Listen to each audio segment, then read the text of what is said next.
Whether it's boots on the moon, robots on Mars, or telescopes in space, when NASA sets its sights on something, it can make scientific miracles happen. But miracles don't come cheap, and NASA missions on those scales cost billions of dollars and take years or decades to execute. So in 2020, NASA decided to try something different. They put out a call for proposals for innovative new missions with much smaller budgets, capped at $20 million, which sounds like a lot, but is less than 1% of the budget for the Perseverance rover, for example. Smaller costs also come with lower stakes and the opportunity to give scientists earlier in their careers a chance to lead groundbreaking missions. NASA called the idea the Astrophysics Pioneers program, and in January 2021, they announced 4 missions that had won funding from it. These missions read like a best hits album of the most exciting astronomical frontiers. They have it all, from galaxy evolution and exoplanets to neutron star mergers and astroparticle physics. So learning the science behind these missions can teach us a lot about the biggest burning questions in astrophysics. 3 of the 4 missions are small sats. These are small spacecraft that can be used as test platforms to demonstrate new technologies and capabilities for a fraction of the cost. They're also small enough to be launched as secondary payloads on larger missions. The first of these is a space telescope called Aspera, and it will do something almost no other telescope is currently doing.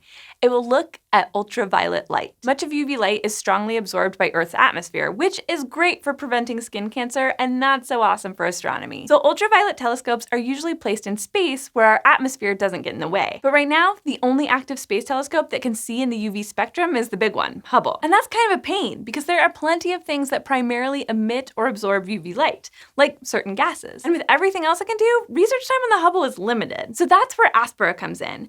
It's designed to directly detect the diffuse gases that surround and permeate galaxies, called the circumgalactic medium. We haven't been able to accurately measure the medium yet, so we only have theoretical models of how big a role these gases play, but scientists hypothesize that for many galaxies, this medium makes up a big chunk of their mass, maybe more than half. These gases also play a large role in the formation and growth of galaxies. They constantly flow into and out of them and provide fuel for star formation. So understanding them can help scientists better piece together the story of what galaxies are like and how they form and change. The trouble is, some of these gases can be notoriously difficult to detect, but they are thought to emit some UV light, making them ideal targets for Aspera. And there's more. The circumgalactic medium is only part of the story because Aspera is also designed to study the material between galaxies, or the intergalactic medium. Astronomers think a large amount of the universe's matter exists between galaxies in incredibly sparse filaments that form a kind of cosmic web. And like how the circumgalactic medium affects the evolution of galaxies, researchers think understanding the intergalactic medium can help them get a handle on how the whole universe has evolved. Since this medium might also emit light in the ultraviolet, scientists hope that Aspera can help detect it too. The mission is being led by the University of Arizona, and if all goes well, it's expected to launch in 2024 and fly for about 2 years. So we won't have to wait long to find out more. The next Pioneers mission is an exoplanet hunter, a 45-centimeter small-sat telescope called Pandora, led by a researcher at NASA's Goddard Space Flight Center. Over the last couple of decades, thanks to advances in technology around the world and in space, astronomers have discovered thousands of planets outside our solar system, or exoplanets. And when Pandora launches in late 2024 or early 2025, it'll add a powerful tool to astronomers' exoplanet hunting tool belt. But Pandora's job won't be to discover new planets. Instead, it'll study 20 known stars and their 39 known exoplanets in detail. Pandora will discover things like whether the exoplanets have water on them and whether their atmospheres have clouds. And it'll do all that using a tried and tested method in exoplanet research, exoplanet transmission spectroscopy. When an exoplanet passes between its host star and us, or transits, it blocks some of the light coming from the star. But it doesn't necessarily block all wavelengths of light the same amount. For instance, if a planet with an atmosphere transits, some wavelengths will get filtered by that atmosphere more than others, just like how Earth's atmosphere blocks UV light from the sun. The kinds of light an atmosphere absorbs depends on its chemical composition, so ultimately, scientists can use this method to track down what an atmosphere is made of and also what its star is like. One complication, though, is that stars can vary in brightness naturally. Our own sun does this too. It's a dynamic place with sunspots and flare-ups. Pandora combats this issue with a unique approach, using not one, but 2 detectors. One detector is designed to look for the telltale signs of water in a planet's atmosphere, while the other is tasked with monitoring the variation in the host star's brightness. By combining the data from the 2 detectors, the team can infer how much water is in the exoplanet's atmospheres without worrying about the star's natural variations messing things up. Also, Pandora will be able to gather lots of data on the stellar variations themselves, something that will likely help other exoplanet hunting teams for years to come. The last of the small-sat missions is StarBurst, led by NASA's Marshall Space Flight Center. It's an instrument payload designed to detect high-energy gamma rays from dramatic cosmic events like neutron star collisions. Neutron stars are the small, dense remnants of dying stars, and their collisions are among the most violent events out there. It's thought that a lot of heavy elements like gold and silver are mainly forged in events like these, so learning more about them is crucial to understanding the overall history of the universe. And detecting these gamma ray bursts is also important for the new field of gravitational wave astronomy. In 2017, scientists detected a neutron star merger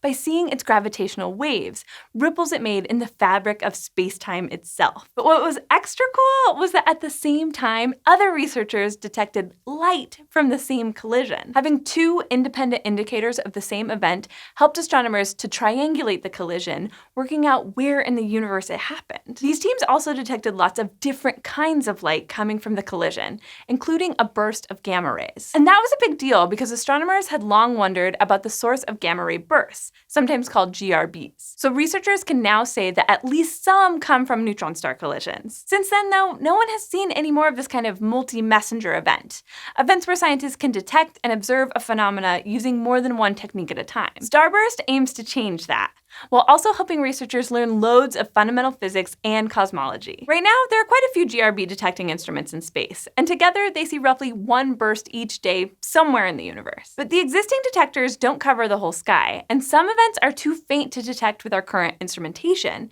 so some events are still getting missed. And that's where StarBurst may help. If mission development and testing go well, it'll launch around 2024 or 25, and hopefully it'll be able to detect around 10 GRBs each year that otherwise would have gone unnoticed. That will give astronomers more chances to potentially see gamma rays and gravitational waves coming from the same source. And that means more chances to learn about these incredible dramatic events. The last of the Pioneers missions is quite a bit different from the others, but it also has a lot to say about incredibly violent cosmic events. It's called PUEO, and it's led by the University of Chicago. It'll detect particles from a variety of sources, once generally lumped into the category of cosmic rays, and it'll look for these particles in an unusual place: the Antarctic ice sheet. Oh, and another big difference? It's not a satellite.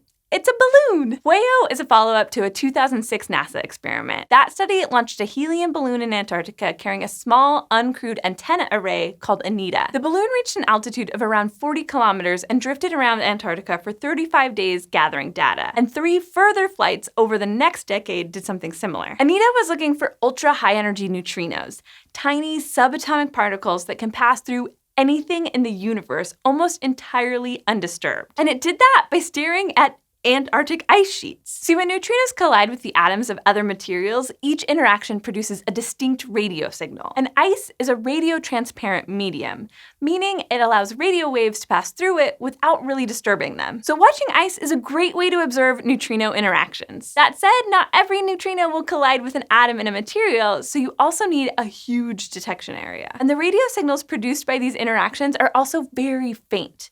So you need a fairly radio-quiet area without a lot of interference from other signals. And that makes the big, quiet expanse of Antarctica a good place to look. From above, ANITA could pick up neutrino signals coming from the 1.5 million cubic kilometers of ice within its horizon. Still, it only detected a couple dozen ultra-high energy neutrinos, and even then, there's still some uncertainty over what kinds of neutrinos they actually were. So PUEO will hopefully improve on its predecessor. If building and testing go well, it'll launch in 2024, will be more sensitive, and will have the ability to detect a wider range of signals. Most of the neutrinos it detects will likely have come from cosmic collisions and explosions, like the gamma ray bursts StarBurst will look at. And since neutrinos are the only particles that can travel billions of light years with this much energy, researchers will be able to learn a lot about the kinds of physics that happen there. When NASA put out a call for proposals for the Pioneers program, they weren't sure whether it was possible to do really great astrophysics at a fraction of the usual cost. But the scientific community delivered these innovative ideas, and now the 4 early career researchers who lead these projects will get to show what they can do. Before you go, I wanted to give you a heads up that your last opportunity to get the SciShow Space Pin of the Month is coming up. Every month we release a new space-related pin, and the one for March is a dark matter star. They're hypothetical, but some researchers have ideas about what they might look like. We talked about them in a recent episode, which you can watch anytime, but you can only get the pin until the end of the month. After that, we'll have a new design in April. If you want to learn more, head over to dftba.com/scishow.